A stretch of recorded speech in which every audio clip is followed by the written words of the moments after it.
Here's how to download and install Affinity by Canva on your Windows PC, completely free.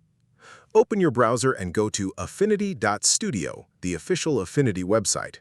Click Sign Up to download and sign in with your Google account. Once inside, choose if you want to save your device and continue. You will be taken to the download page where you can choose between Mac and Windows.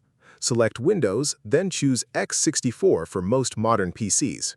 Click Download and wait for the installer to finish downloading. Open your Downloads folder, double-click the exe file and click Yes when Windows asks for permission. Leave the installation location at the default and click Install. Once it finishes, click Close. Double-click the Affinity icon on your desktop to launch it.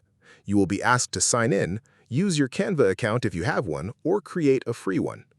Click Continue to authorize and then Open Affinity when prompted.